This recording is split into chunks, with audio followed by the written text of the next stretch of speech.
Hello বন্ধুরা, আজকে আমার দুপুরের মেনুতে রয়েছে এই দেখো ঘাটকলের পাতা বাটা। এটা হচ্ছে ঘাটকলের পাতা বাটা।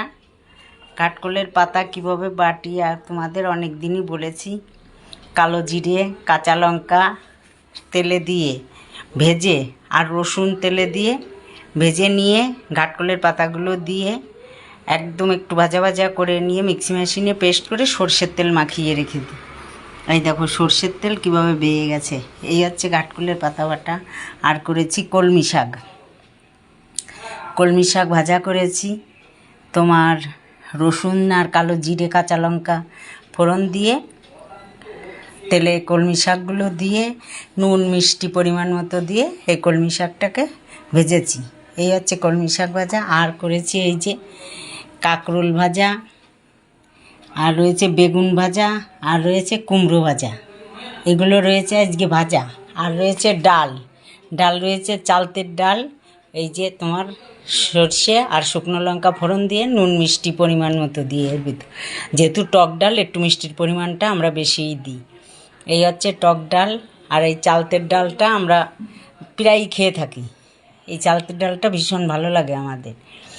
আর এই করেছি দেখো কপি, ফুলকপি রান্না করেছি আলু দিয়ে একদম কষা কষা করে, ফুলকপির কষা যেটা হয়, ফুলকপির একদম কষা কষা। এই যে শুকনো শুকনো মশলা দিয়ে এর ভিতর দিয়েছি আদা বাটা, জিরের গুঁড়ো, ধনের গুঁড়ো, শুকনো লঙ্কার গুঁড়ো।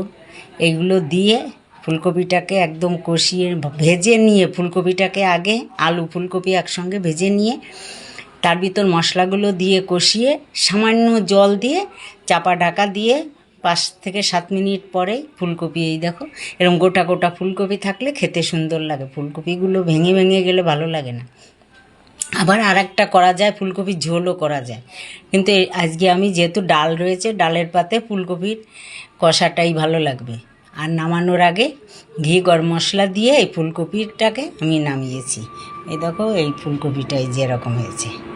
আর করেছি এই যে সিদ্ধটা আমি প্রতিদিনই করি, সেই সিদ্ধটা করেছি। এই সিদ্ধটা তোমাদের প্রতিদিনই দেখাই। এই যে সেই সিদ্ধটা, এর ভিতর রয়েছে উস্তে, কুমড়ো, ভেন্ডি, পেঁপে। এটাকে নুন কাঁচা লঙ্কা আর সর্ষের তেল দিয়ে এটাকে মাখি। এটা প্রতিদিনই করি আর তোমাদের দেখাই। আর রয়েছে এই দেখো হটপটে গরম ভাত, আজকে মুখটা ঢাকাই আছে।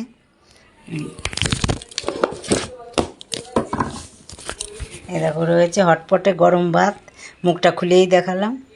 এই হচ্ছে আজকে দুপুরের আমার মেনু। এই মেনু কার কার ভালো লেগেছে তোমরা অবশ্যই আমাকে কমেন্ট করো, আমাকে একটা ফলো করে তোমাদের পাশে থাকার সুযোগ করে দিও। তোমাদের সঙ্গে আমার আবার দেখা হবে পরবর্তী ভিডিওয়। এই পর্যন্ত তোমরা আমার ভিডিও দেখো।